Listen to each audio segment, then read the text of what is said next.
Have you ever witnessed a strange red light in the sky? Can beings from another galaxy stalk us in our homes? Is it possible for alien abductions to transport us into our past memories? Today, we test the believability of Extraterrestrial Encounters, Volume 1.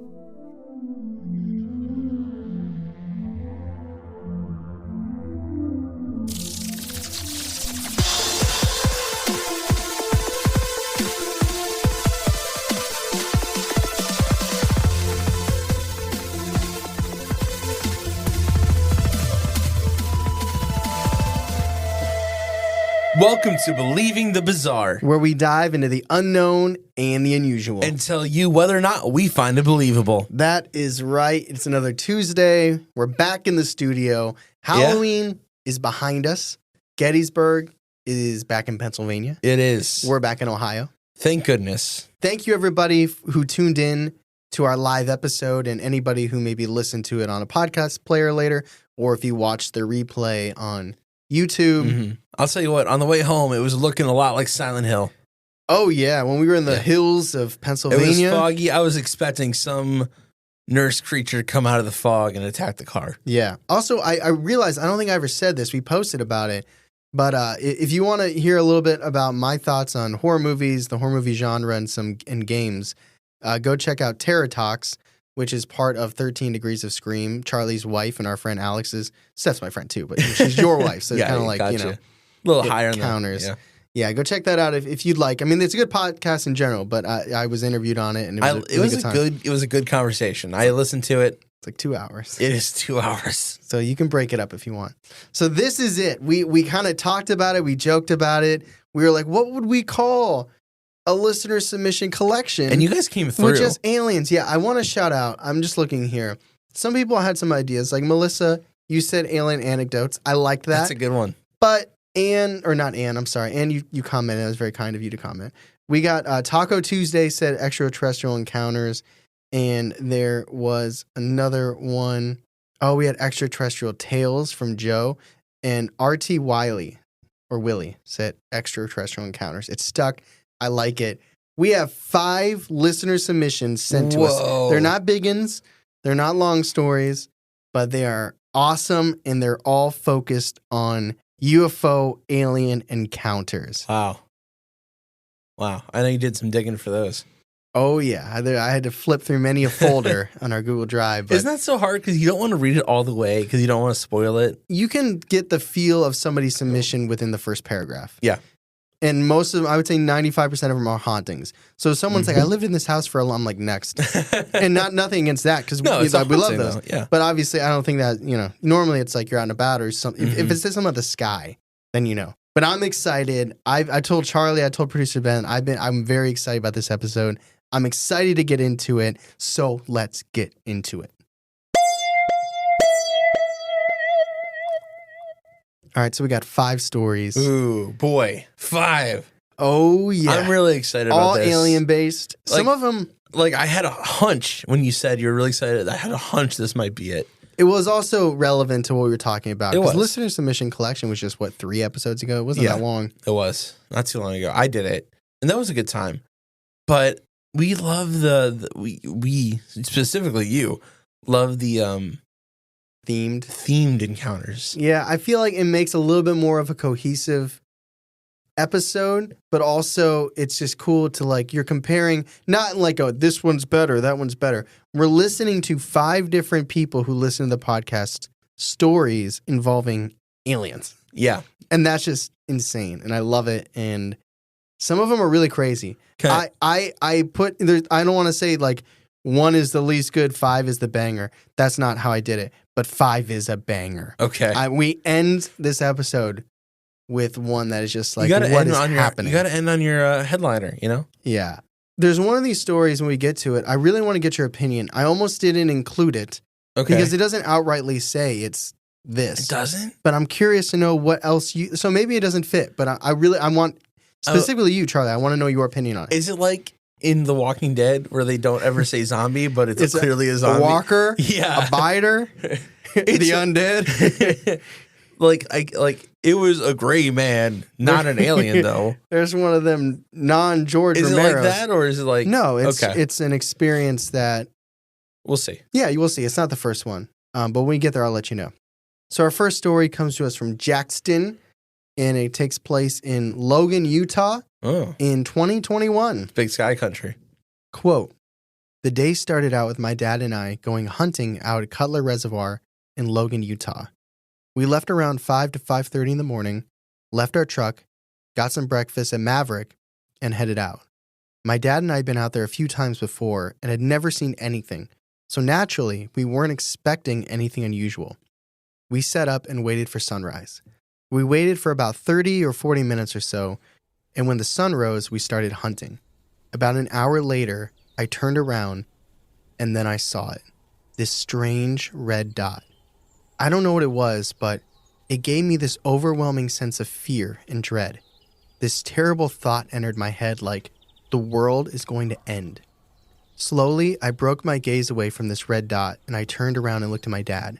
He was looking at it too. I don't know what it was about it, but it drew both of our attentions.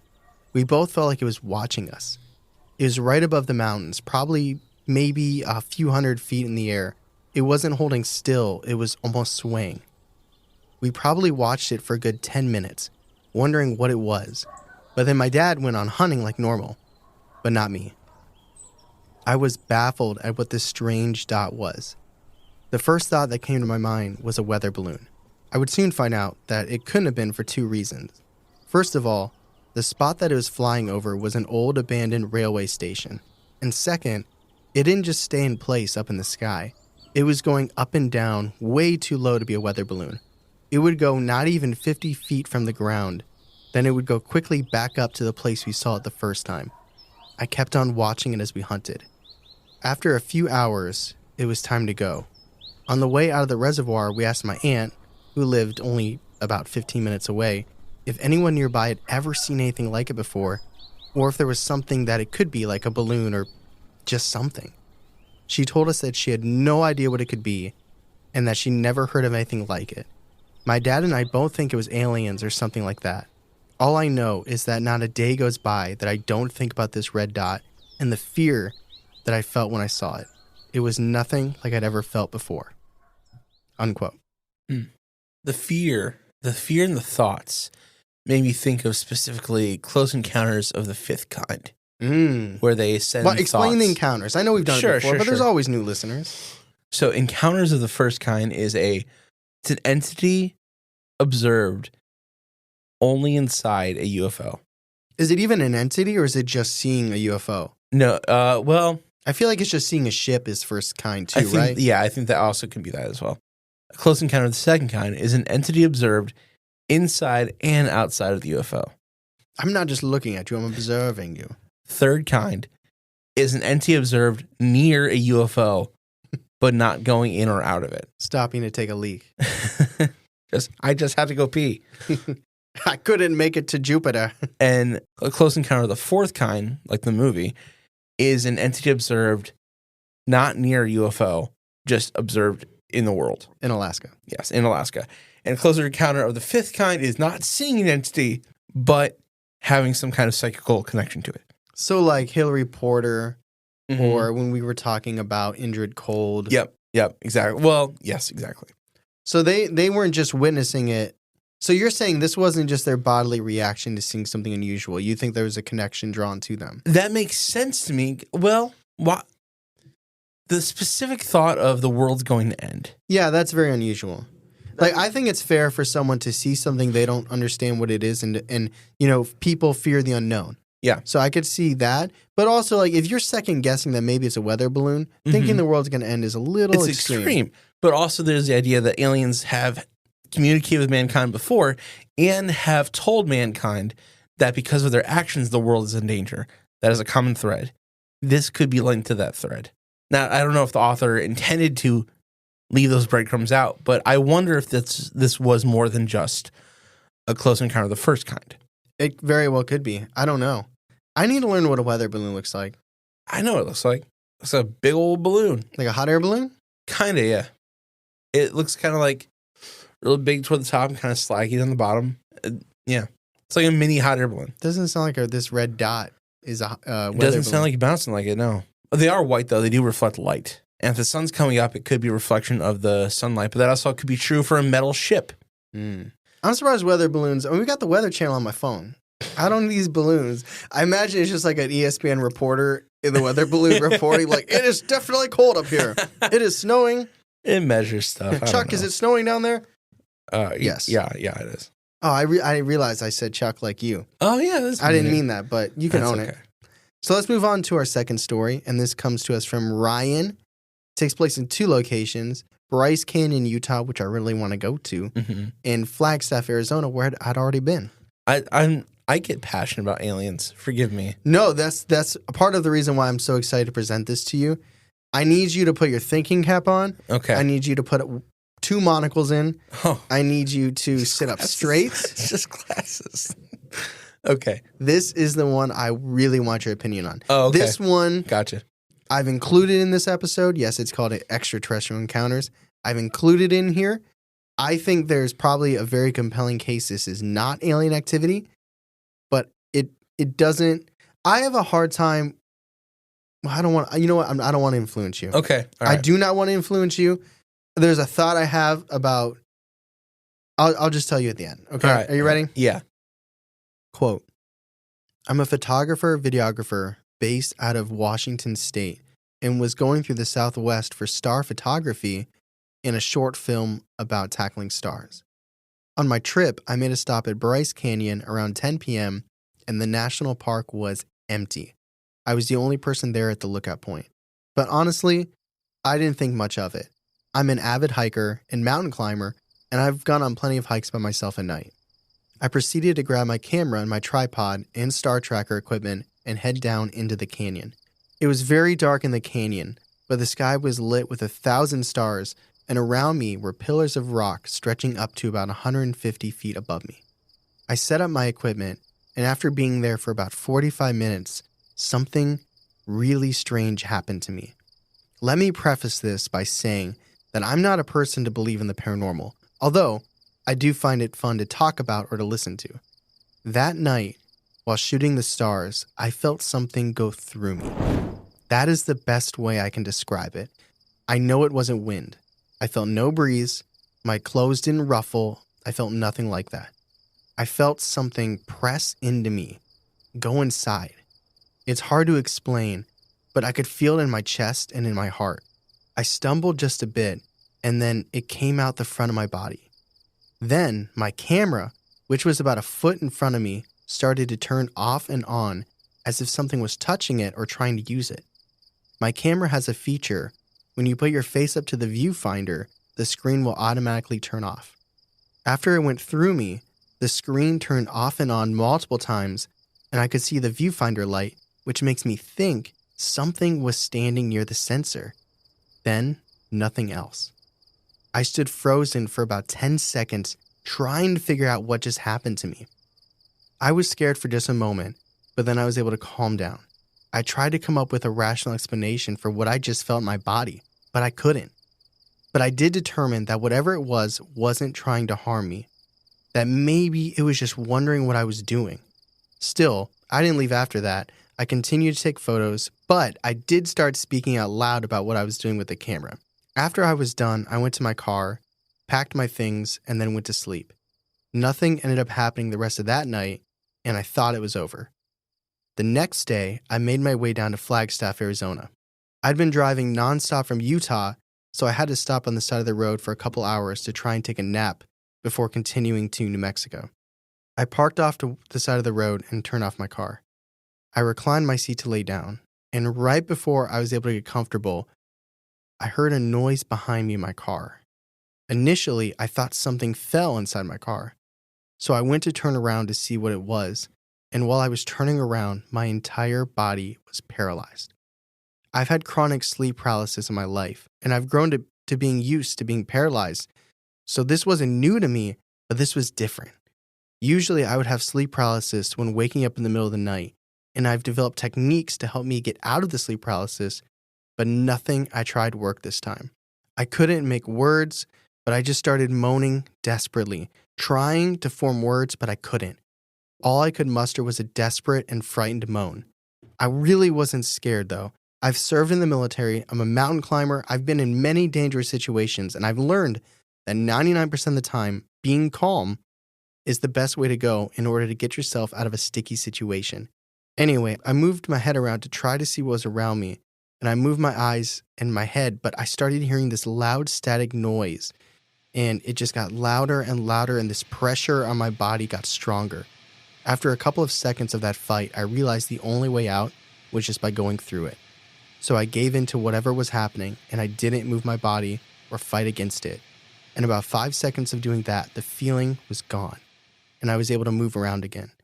I turned on my car and stared at the sky for a while, trying to figure out what to do next. I decided to stay. I didn't speak out loud about what just happened or freak out. Instead, I acted like nothing happened at all. I thought giving the situation any attention might give it energy, and maybe that's what it wanted. So I just ignored it. I went to sleep, and nothing's happened to me since. That was 3 nights ago now, and I'm currently in Texas shooting the stars at the time of writing this. I still can't say what exactly my experience was, or maybe it was one thing, maybe it was multiple events in a sequence that have nothing to do with each other that I'm just trying to make connect. But that's my possible paranormal encounter. Unquote. Wow. Who was that Ryan? His name was Ryan. Ryan's really f***ing cool. He's very strong willpower.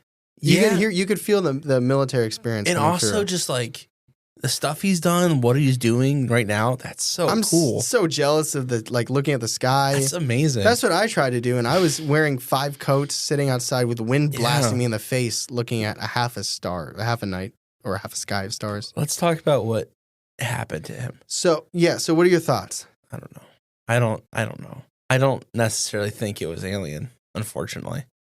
For whatever reason, it feels weird that, I know cemeteries can be haunted, locations can be haunted, like Gettysburg, we were just there, landscapes can be haunted. Yeah.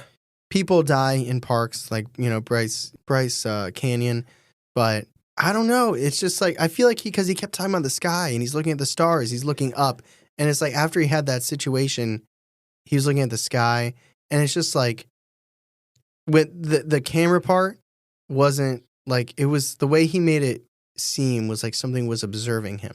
It went through him, and then it went to his camera to see what is this thing, what is it doing. I don't know. I feel like that was maybe ghostly activity.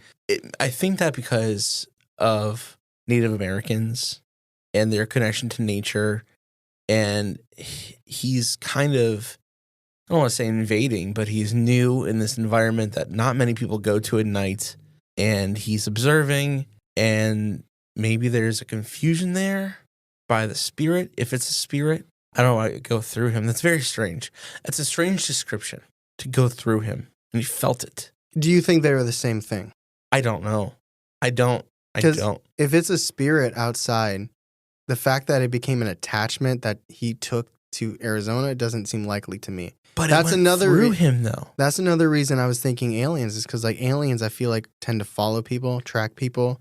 Weirdly enough, I don't think this is Faye. That was my thought. I wasn't gonna say that. I actually wasn't even thinking that. I don't think it's a cryptid. No. I don't think it's demonic.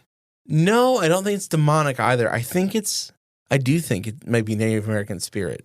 Just because of the connection to the land, what he's doing with the land, and he's living kind of essentials.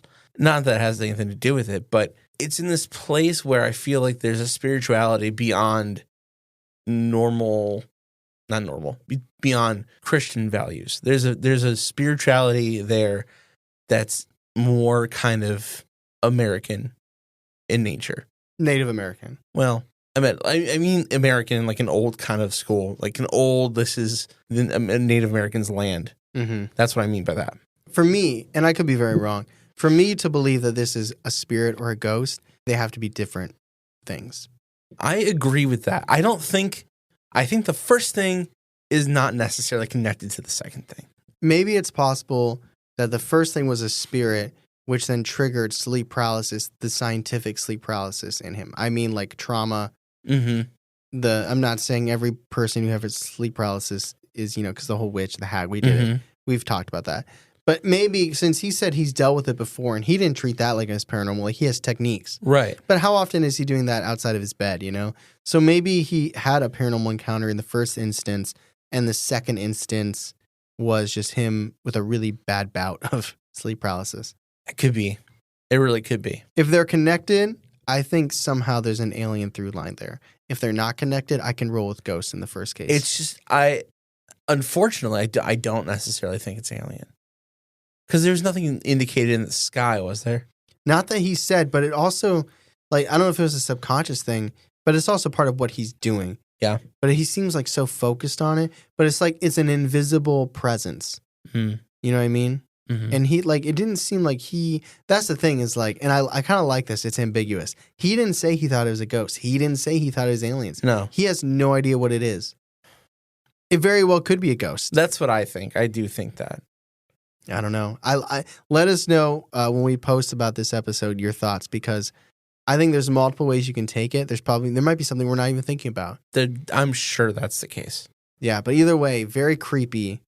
A very creepy experience.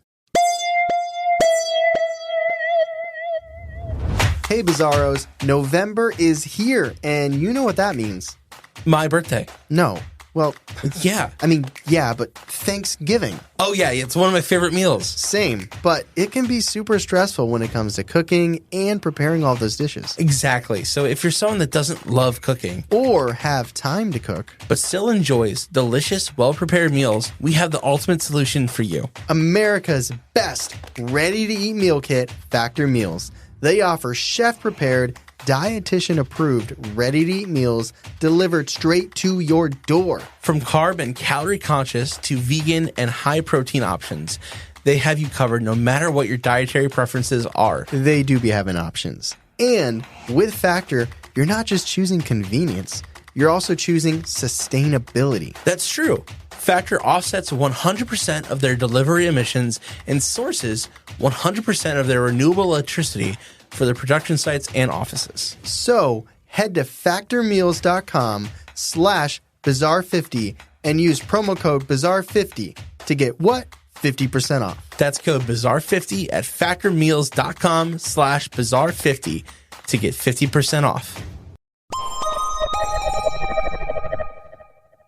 All right, so our third extraterrestrial encounter comes to us from Ruby from the Big Easy, Okay. Nolans, Very cool. New Orleans, I'd like to go there one day. Louisiana, get some crawdads, go to Yeah. Popeyes. No, I'm not going to go to Popeyes, but I'd love to go down there, and I want to see their cemeteries. I want to go on like a ghost tour there. Yeah. Very cool. When you think of Louisiana, or specifically New Orleans, what do you think of? Crocodiles. I always think of the Saints, Drew Brees. Yeah. Like, course. I don't Of mean course. the Saints, Drew Brees. I mean the Saints. And then Yeah, I just said Drew and Brees then because Drew that Brees. was... Because Derek Carr is a quarterback now. And I also think of season 3 of American Horror Story, Coven. Yes. Such a good... Some people don't like that season. I feel like you either really like it or you really don't. And I Yeah. know a lot of people really didn't. But we did. I We enjoyed did. it. Yeah. All right, so this takes place in 2004. Again, this is from Ruby. And ghosts. Ghosts. And ghosts. Yeah, this is it's just ghost stories the rest of the way through, actually. Interesting. Yeah, it's called Extraterrestrial Encounters. It's mostly ghost stories. Quote, it was 3 a.m., July 5th. Me and a friend went to the lakefront, and we found ourselves in an area where the lights were off. We walked towards the water, and there we looked up at the sky, and for a moment, we didn't speak. I saw the brightest star I've ever seen, but this particular star was unusual. It kept getting brighter and brighter. And not only that, it also kept getting bigger and bigger. Eventually, it came all the way towards us. And before it stopped, I looked over to my friend and said, "Are you seeing what I'm seeing?" And with a stunned expression on their face, they said, "Yes." What we thought was a star transformed right before our eyes into this huge saucer. It stopped right on the water's edge right above us. I couldn't move, or I couldn't take my eyes off of it. I was frozen. It started to hover to my right along the water's edge and began bouncing along the water. It also had the faintest sound of air blowing, almost like a small fan.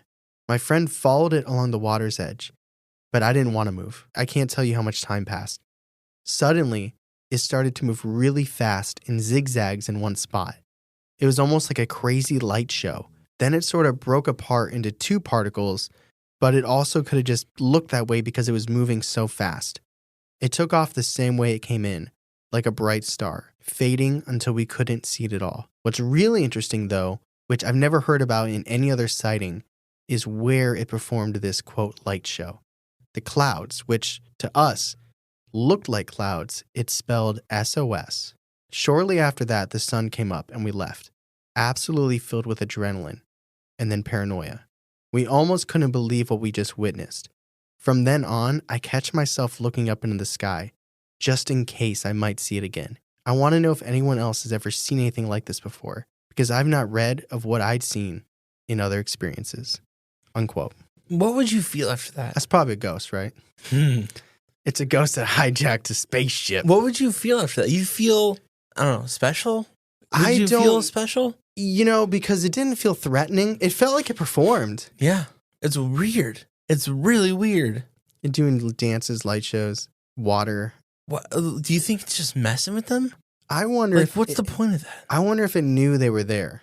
You know how it's like sometimes in your head you have a story, like your fly was down or like your shirt was, you had it inside out and you're like, oh my God, everyone noticed. And then you come to find out no one paid attention, no one cared. Saw. It's like, I'm not knocking aliens or ghosts or anything like that. But I feel like in these scenarios, people are like, it was watching me. Yeah. It saw me. I wonder how often, out of the percentage of every alien story and from someone's perspective, Yeah. how often the aliens like don't know you're there. They just see water and they're like, oh, cool. We love water. H2O. And they just like zigzag light Is show. having a good time over the water? They're like, I went to Guitar Center and bought this new light show. You guys want to see it? Yeah, let's go somewhere where no one else is going to be at. Let's go at 3 a.m.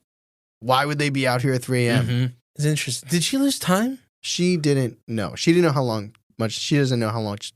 She does not know how much time passed. But she said she was there at 3, and then the story ends with the sun rising. That's what I'm thinking So too. I would say at least 2 hours. I think there's some time loss.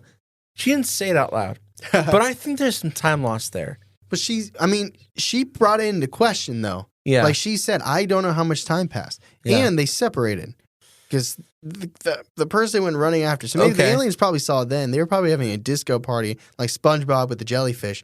And then they look over and like, what is happening? So fun Go thought. to bed. I wonder if the aliens did know they were there and they were taken and their memories were wiped. Give him a memory of a nice light show. Better than what they did to him. Well, you don't know that. I don't know that. I'm what am I doing? I'm projecting, No. thinking. I think that's a very fair theory. Yeah. Because being there 30, unless they do my rounding where it's like 3:45 and they say 3, you know, Even 2 still, hours. Yeah. Then again, like, It's a lot of time. yeah, Just to watch something go back and forth? man, if you saw that in person, though, you could watch it for 2 hours. All right, first hour, I'm like, You do anything else? yeah. Do you sing? That's kind of my point, though. Like, Oh, that was we talked about that with the Hamilton lights, remember? yeah. Because the light went by the house like every day at 10 o'clock. And I was like, how many days in a row before you're like this in Jeopardy's is on? boring. Right? Yeah. You're like, I'll skip it this week. It's like it turns into the gym. You're like, Yeah. Well, but for real, though, you see what I'm saying? Like, I wonder if something more sinister happened and we just don't know. It's very possible. Not to put that out there. I hope it didn't, but maybe it did. We'll never know. All right, let's move on to our fourth story. This comes to us from Art. Okay. Hopefully not Art the clown. Oh, I was thinking Art Bell, but he is passed. Yeah. And the other one's fictional. That's true. Terrifying person. So this is from Art from Floresville. I hope it's Floresville, Texas. It's probably Dade. It's probably Daddy. It's probably Daddy. Daddy, Miami-Dade County. That's hysterical to me still. Yeah. I'll say Floresville, Texas, 2018 to now. Okay. Quote, it was June 2018 when I first encountered something strange. I had just gotten off work at about 9:30 p.m. I started driving down the highway and was headed to my house, which is only about 15 minutes from town. I stopped at a red light and I looked in my rearview mirror and I saw a green light just hovering, not going anywhere. At first, I thought maybe it was a drone, but the more I looked at it, the more sure I was that this was not a drone. The traffic light turned green, and as I continued to drive, the light seemed to follow me. Panicking a bit, I started to speed, but it seemed to be keeping up while I was going about 90 down the highway. I was concerned because I'd never seen anything like that before. As I turned my car into my neighborhood, I was frightened because it was still there as I parked. For a few moments, I sat in my car, hoping it would go away, but it didn't. As I got out, I heard a faint humming sound. I ran to my door and realized that my family had locked the deadbolt. I didn't have that key, so I decided to go through the window. As I rushed around the back of my house, I took a quick glance up at the sky, and I saw 2 lights. But that turned into 3 lights, and then 4 lights. They were moving with me. I booked it to my window and realized it was locked too. The humming grew louder, and I was petrified. Thinking quickly, I immediately ran to my back door and banged as hard as I could, hoping that my wife would hear me. Luckily, she did, and I bolted through the door. After explaining what happened, she walked outside and told me that she didn't see anything. I felt absolutely crazy and thought maybe I just had a long day. But since then, though, sometimes I'll still see things in my neighborhood. Shadows, lights. I don't know. I am honestly terrified. I lock everything up at night. On several nights when I'm alone, I can hear scratching at the back door. Sometimes the doorknob will jitter, like someone's trying to open it. I've had nightmares almost every night that I sleep in this house, and the nightmares are always the same. It's always someone standing next to my bed. I've honestly been terrified since that night. Unquote. Ugh. The end of that got real scary. Yes. This is not a light show. To what level do you think the nightmares, the scratching, the jittery is his own psyche not knowing how to handle what he saw in the night sky? I don't know. Like if there was a percentage, 1 to 10. 1 is it's aliens. The aliens are trying to get into his house. Yeah. 10 is it's just his psyche. He saw the lights in the sky, but this is his mind playing tricks on him because of what he experienced. Like a 2. Oh, so you're like, these aliens trying to get in this house. Yes. Well, I think they have already. The scratching, though. It's not nice. I've never really heard about aliens scratching. That's not nice at all. That's birds in the walls. Yeah, that's worse than birds in the walls. I mean, not for the birds. If you're a bird stuck in a wall, that's pretty bad. For sure. But that, like, if scratching and the outside door jittering or his bedroom door jittering. Well, if he's had nightmares of them standing there, I think you can probably imagine that those weren't just nightmares. Why are they jittering the doorknob then? That might just be to mess with them. He needs to screwdrive that in. Tighten that in. I would love to know his wife's perspective because he's like terrified, probably out of breath, not crying, but maybe crying, and tells her what happened. And her first reaction is, let me go outside. This is Texas, right? And look. She's like, I'm going to get out there and take a peek. She's like, let me get my bigger hat. Yeah, right. And then she got her shotgun. Yeah. Walked outside and didn't see anything, but they had enough time to go invisible. They went Rambo on him. Yeah. Ooh, that's scary. Definitely the scary. Now, the second one is scary. The second story we did with Ryan and Bryce Canyon, because it went through him at contact. Like some of the other ones were more just like seeing things. That one was contact, but he himself said he wasn't afraid. And it could just be because he's a badass. Yeah. This is the first one where it's like, I was going to say, this is horror. Yeah, this could be something worse. And Art, I hope you're okay, because this does not end on a happy. And everything was fine. Everything was good. Never saw it again. Love the podcast. It's like I've been terrified every night, and that's. I hope things have gotten better. This is 2022. Yeah. I hope 2023 has been excellent. I know that we have little pangs of humor in our voice, but I really do hope things have gotten better. That's terrifying. Because this is not a way I would want to live. No. That is, and like I've driven through Texas and I've flown there before. And it's like when you're out late at night in certain areas there that I've been, you feel secluded. It's desolate. I drove through the little hat of Texas on the left. Yeah. I drove straight through that. All right, let's move on to our 5th and final story for Extraterrestrial Encounters Volume 1. Ooh. This story is bonkers. Okay. I'm so excited to talk to you after this story and all of them. And we don't have to go believable. We don't have to rate all of them. We can talk about it as a whole and just and go into discussion mode. But first, let's get to our fifth story from Jim. Takes place in Boulder, Colorado in 2018. Quote, "This is a pretty unbelievable story. I would probably not believe it myself if someone told me. But I have no explanation for what happened to me, so I want to know what you guys think. Love the podcast, and I'm curious to hear your thoughts. In 2017, I moved to Colorado from Missouri. I liked the environment and my job was great. Everything was going really good for the first year or so. I had no complaints. Late spring of 2018, though, I started seeing something strange outside. I live on the outskirts of Boulder. Definitely not rural, but not a super populated area either. I bought the home mostly because it was cheaper than other areas, and yeah, I was initially bummed it wasn't in downtown Boulder, but I grew to like the privacy, and after the eclipse in 2017, I started becoming more interested in the sky. Every now and then, I'd put on a hoodie and take a gander at the night sky and all of the stars. That was when I first saw it. At first, I thought it was just a plane, just a red dot way above me. But it wasn't moving, it was hovering. Then I thought maybe it was just a satellite. But even those you can easily see moving across the night sky.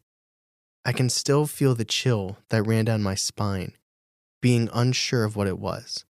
I pulled my phone out to take a picture, but of course you can't see shit on my iPhone. I went inside and put on some comedy movie to help me shake it off. The next week, I was woken up by what looked like a super bright flashlight shining in my room. Or kind of like if a car drove by with their brights on, slowly painting across my window. I woke up and looked outside. There were no cars. And in all honesty, the road didn't even angle toward my bedroom window. But again, I saw the red dot in the sky, this time bigger and moving. I went to grab my phone for another feeble attempt at a photo, but then it shot away.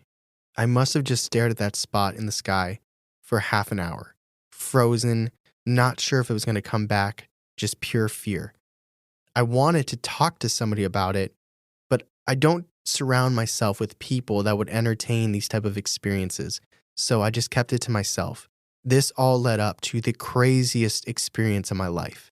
I remember sitting in my living room, specifically watching Neighbors, that Zac Efron and Seth Rogen movie, shutting off the TV and going into my kitchen to prepare coffee grinds for the next day. It was so strange. I didn't see the red dot, but I felt that it was there. I can't explain how. I have no psychic abilities or tendencies, but I promise you in that moment, I somehow knew 100% it was outside my house. I took a deep breath and I walked over to my window to see if my hunch was correct. As I looked out and up, I was blinded by the brightest light I've ever seen. It was like a spotlight put directly into my face. This next part is so incredibly strange, and I've never told anyone about it. When the flashing in my eyes ended, I felt like I came to or woke up in an eye doctor's appointment. Like I had one of those machines up against my face where you have to see the farm in the distance, if you know what I mean. And my vision was blurry, and I tried taking in my optometrist's office, but it looked warped. Both exactly like my eye doctor's office, and also nothing like it at the same time. Time seemed to stand still, and then I remembered heat on my eyes, not pain, but a strong warmth. I shut my eyes tightly. A few tears slid out, and then when I opened them, I was back in my house, looking outside my window. The sky was empty. There was no longer anything there. No bright light, no red dot. I wish I would have looked at my phone or checked my watch to see how much time had gone by. But again, I was just frozen and shaking. Needless to say, I didn't sleep well that night or the next week. Thankfully, that was the last I've seen of this red light in the sky. I'd love to hear you guys' thoughts. Unquote. Obviously, that was not the eye doctor's office. That was inside of a ship. Isn't that like you hear these stories, like Pascagoula and Betty and Barney. You hear like even Antonio Vespucci, you get little hints of inside spaceships and things like that. Yeah. But it's almost like what he saw. It's like, okay, so he went in the ship, and let's just pretend this is 100%. He got abducted, right? Yeah. We always, Yes. I say this every time or most times when people send us these stories. For the most part, we're like, we don't think you're making it up. Like, we believe you believe it, and it's kind of up to us to see if, like, maybe it was something that they didn't realize, right? So let's just go with the ball rolling and say it happened. It's like this feeling where he experienced something. Maybe they tried to erase it, but it's almost like his brain was latching on to something he could resonate with, going to the eye doctor. And that was his brain's way of coping with it and being like, oh, it was this, but it was also so clearly not. And so he has these blended memories of something he experienced twice a year. Yeah. And then this out of world encounter. I love and I hate the description. It looked just like my doctor's office and not at all like my doctor's office. That's such a good line. But also, it's terrifying. So there are moments that are a little story-esque. Yeah. But, like, reading it, I was just like, oh, my goodness. I was like, I can't wait to tell Charlie this. Like, I was like, this is gold. Like, I cannot wait. He's got to check himself for, like, a chip or something. Chip City? Yes. Go to Circuit City. Just, like, scan himself. Go into a ballpark and see if you make the thing go off. Yeah. The metal detector. That's so, oh my God, I don't like that at all. Like, and it's crazy because like we both have bad eyes. Yeah. So when he's talking about that farm thing, like I know exactly what he's talking about. I do too. And it's just like, so there's like things up to his face and it's like, where they blow the air in your eye, but it's like he felt heat. I always failed that test. You always blink before? I always blink. They get pissed at me. Like they hold your eye open. They're like, stop blinking. I'm like, I can't. Could you imagine getting LASIK? No. That would be the worst thing to close your eye. You can't, but regardless. Okay, that is Extraterrestrial Encounters, Volume 1. Let's get to the discussion. All right, before we get to the discussion, we'd like to stop the episode and thank our newest patrons who, as of the recording of this podcast in November of 2023, is Riley, Braden, Corey, Lasanja Bush, Lynette, Jordan, Dorinda, and Lexi. Wow, what a list. Thank you all for joining our Patreon. We appreciate the support. We love putting out the bonus content. Charlie, if there is one thing out of the many things that we do on Patreon that you would like to highlight in this episode, what would you like to discuss? We do a lot of stuff on Patreon. Something we've been doing more of recently is reactions. BTB reacts to? Yeah, BTB reacts to. So we watched like clips, or like little shorts, right? The last one we just watched was The Hide Behind, which is a short on YouTube. Like 10 minutes. Yeah, 10 minutes. It's one of the few things that we video ourselves. So if you want to see what we look like, that's a good way. I love when people are like, oh, that's what you look like. You're like, you look nothing like I thought you did. You don't look like Brad Pitt and Matt Damon at all. No, we don't. It's funny because I have a lot of facial reactions. Like I have a very reactive face, and people like to watch that sometimes. So it's this fun thing where we like to sit down and watch something a little scary, not too scary. It's kind of bite-sized, but it's fun, and we have a good time doing it. I like it for the opportunity to do a little video editing too, because it's always a good time. But they're like they're short.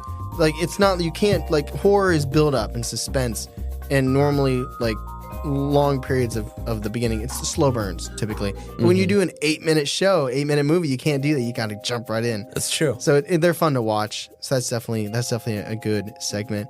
One thing I want to mention, which I feel like we don't talk about it a ton, but it should be relevant based on what we're talking about today, is listener submission interviews. Oh yeah. We tend to interview the folks that send in their listener submissions. Sometimes people don't want to do it. Sometimes there's lack of communication. Sometimes it doesn't work out. But we do try to do it every other month. We'll get somebody on who submits a story. We just had Leanne, who submitted The Old Man's Face. Yeah. A recent episode on. Gosh, that was a good interview. Yeah. We had to do that one early because she's in England. Yeah. So. Shout out Leanne. But it's just fun because obviously we only get one side of it. Like for instance, Ryan.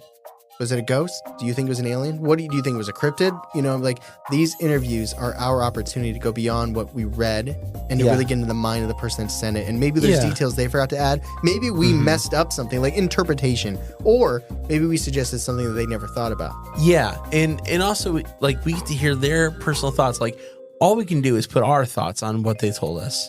But when we interview them, we get to hear what they were thinking. Yeah. I like, even though you know the story and what's about to happen, hearing it from them, because they always add little your storytelling. I mean, when people write, they always skip things because you just want to get to the point.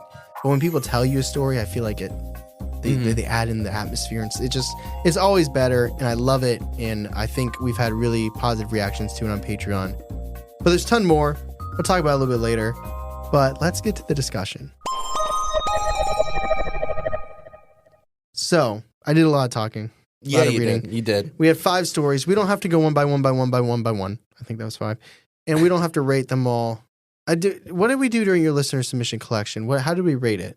Did we even rate it, or did we just... I don't think we rated it. Okay. I'm cool not doing that. We can talk about the ones you want to talk about. I want to talk about a little bit, all of them. Okay. Well, then we'll go back to the top. So the first one from Jackson is they're hunting, and they see this red light. They don't know. Well, I feel like we already talked a little bit about it, but because you think it potentially was a close encounter of the 5th kind. Yeah, I do. I think it could have been just because of the line, like we're doomed, or the Earth is doomed. And it just reminds me of other UFO encounters I've heard of where aliens have that narrative. They push that narrative. And though he didn't see any aliens, maybe that's where that came from. It was a psychical connection. Or if the world, at least it was an encounter of the first kind if you lose a spaceship, which makes sense also, considering I don't think it was a weather balloon. What else maybe a drone? Could have been a drone. Could have been a drone. I don't know. Maybe it was Charlie Red Star out north. That was Canada. Yeah. Canada. Yeah, I don't know. I think there's weight in what you're saying, and it's not just what they saw, but what they felt. Yeah. Although it doesn't seem like it impacted the dad as much. He was kind of like, oh, that's strange. But he's like, I need to... He's like, I really got a bag of deer this year. He's in obligation dad mode where, Jackson's probably like, picking daisies out in the outfield, So Ryan's story. I know we spent a lot of time on this one too. Yeah, this is felt something go through him, looking up at the sky. It's really unique. Super unique. I mean, it could just be a traditional ghost story. Could be a ridiculously unique alien story. Could be something we're not even thinking about. I think that's probably the truth is probably somewhere in there. Maybe there's something specific to like Bryce Canyon, because I would love to go to Bryce Canyon, but I don't know of any of its lore. I would like to know some more history about it. I think if it is spiritual, I think you're probably close with the Native American aspect to it. That makes sense to me, but I don't know if that makes sense for the area. Because it doesn't seem like it was dangerous. It was more, it felt kind of like almost territorial. Like, hey, I'm like, what are you doing here? Like, what is this machine? It just really weirds me out that it went through him and he felt it. Yeah, that's the strangest part to me, that you feel it go through you. Yeah. Yeah. Very unusual, very strange. Third story was Ruby in the swamp in Nolans. Yeah. Friend, you think they got abducted? I think they must have got abducted. I don't know if they got like their experience is what makes me think they got abducted. The only thing is it's 3 a.m. and then it ends with sunrise. And 2 hours, sunrise, some sunrises aren't even at 5 a.m. It could be 6, so it could be 3 hours. I feel like it's a pleasant memory. And I feel like sometimes UFOs, aliens do that when they make a pleasant memory like that. It's because they're hiding something. Like, the Japanese guy.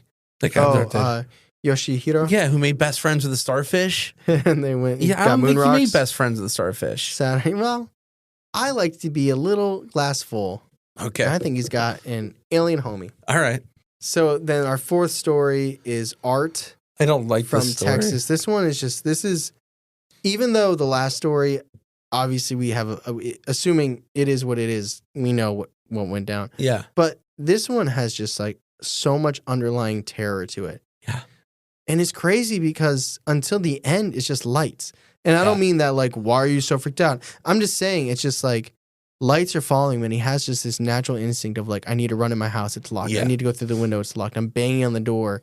And so he's already scared. And then it turns into nightmares. Someone's by my bed. Someone's scratching on my door. Mhm. Someone's trying to Yeah. rattle the door handle. You know what's really scary about that one for me is where he like gets out of his car and the lights are still there, and he tries the door and the lights are still there, and then they follow him around the house. It's like almost like a serial killer watching their victim try to flee and Mhm. knowing they can't really. I think there's like, I've never experienced this because I've never been followed by a UFO. But I wonder if that would like play into my fear of heights in a way, like the same way as a kite. Oh, yeah, I don't know. Where it's like if you saw a plane, like knowing a plane is not just flying in the sky or like a helicopter, but it's specifically following you. You know, to think Yeah. that, and if it's a helicopter, it's humans, and it, you know, maybe it's military or whatever. But like knowing an alien with a height advantage flying in a spaceship that you don't know what it can do is specifically following you. Yeah. Like the amount of vulnerability that you feel in that moment has got to be terrifying. And his wife's just like, I don't see anything. I see Orion's belt. That's it. I don't know. Like, but like it feels like, I know we didn't get a chance to fully watch it together in here, but I've seen it. It reminds me of Dark Skies a little bit, just where it's like home invasion alien stuff. Or I guess like kind of like we just watched No One Will Save You. Yeah. Mm-hmm. It's just like vulnerable. You can lock the door. You can lock the windows. It doesn't matter. And you're right. If they're scratching and they're jiggling the doorknob, if they can already get in, it really just seems like mind it's games. tormenting. Yeah. But unless I think there is still a little bit of credibility to the fact that even if it is a UFO story at heart and he saw UFOs in the sky, I still think because the lights scared him so much. It's not like the lights didn't phase him and then scary stuff happened later. The lights terrified him to his core.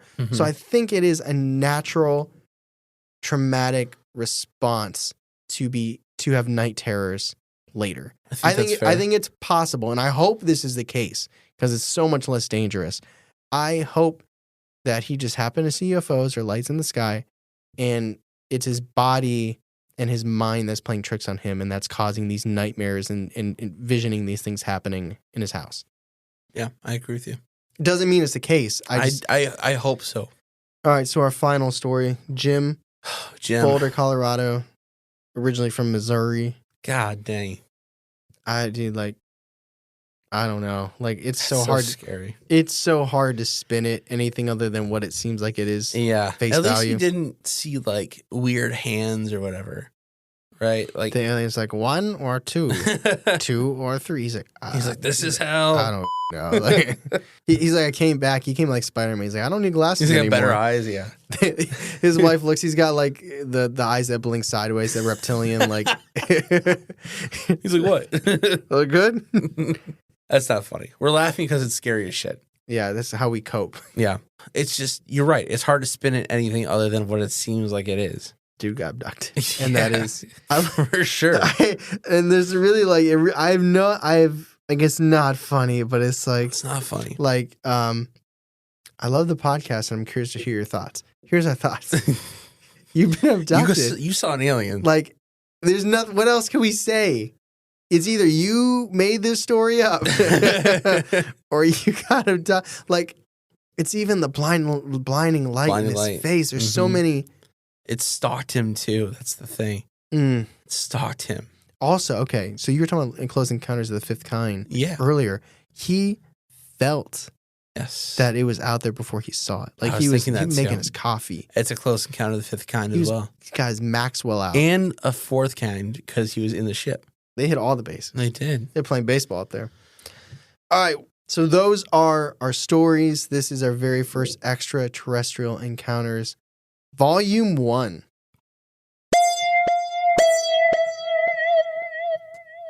So thank you, everybody, for listening. Let me tell you, I was talking to Charlie. I already said this, but I'm going to say it again. The amount of the amount of excitement. Like, I was giddy to get into the studio and record this episode. I love every single one of these stories. They're all different, yet similar in certain... Well, Ryan's is very, very different. Yes. But the four of them all have unique things, but also so many overlapping elements, the red dots, Yeah. the lights. The lights was super the whole thing had lights. I feel like this is also special because we had that one story. I remember it very vividly. You told it. It was a different listener submission collection. It was of somebody from like the 50s or the 60s, and they experienced, or maybe it wasn't that old. Maybe they were in their 50s or 60s or they were born. You told an alien encounter story where he like was running outside, and I think it was outside with him. Yeah. Like that one, like what I'm getting at, we don't have many alien listener submission encounters that we've talked about before on the podcast. Mm-hmm. Many are hauntings, and then there's a portion of cryptids. Yeah. Mm-hmm. Creature feature. Not volumes. a lot of them are alien encounters. So I was very psyched for this because so many of our alien stories we tell on the podcast are very hyped, larger than life alien encounters that you hear on other podcasts. Mm-hmm. These are slice of life moments that real people like you and me, you and me, Charlie, and you, the listener, these are people like us, not people you're going to find on every YouTube channel that talks about paranormal stuff like us or, anything else. Like these are those type of encounters that just everyday people have. And it's crazy. It just makes them scarier. It just makes them that much scarier because normally, like you talk about like Travis Walton, yeah, or Travis Scott. I know. I said that. Or Godfrey, right? You're like 5 or 6 handshakes away. Like you'd have to meet some people to get in touch with that kind of person. Yeah. This is just email away. Mm-hmm. It makes the world feel an inch smaller. Yeah. But thank you, everybody, for listening. If you like the podcast, if you like this episode, if you're listening on Apple, you can leave a 5-star review. You can just leave a review. You can leave a comment. We love both. If you're listening on Spotify, you can comment on this specific episode. Let us know what you thought of the podcast as a whole or this episode. Again, shout out everybody that recommended Extraterrestrial Encounters. See, we listen to y'all. Yeah. We listen to y'all. We stay up late talking about you guys. You're in our thoughts. You are the aliens to us, in our heads and in our thoughts. What an interesting way to put that. And if you like the podcast and you want to wear something that represents Believing the Bizarre, we've got a bunch of stuff up. We got a really cool retro design right now. Yeah. It's a beautiful red and orange. It's very old school, but it looks awesome. Shout out Jalen. Yeah. We officially had an old person come to us when we were being vendors, and he's like, "Oh, this reminds me of this." We're like, "Yes, yeah, that was the point. Thank you." That's why we call it retro. Yeah. And again, if you like the podcast, you want to support the podcast, you're all caught up. You're like, "What am I going to listen to?" I got an idea. There's only a billion other podcasts. What should I do?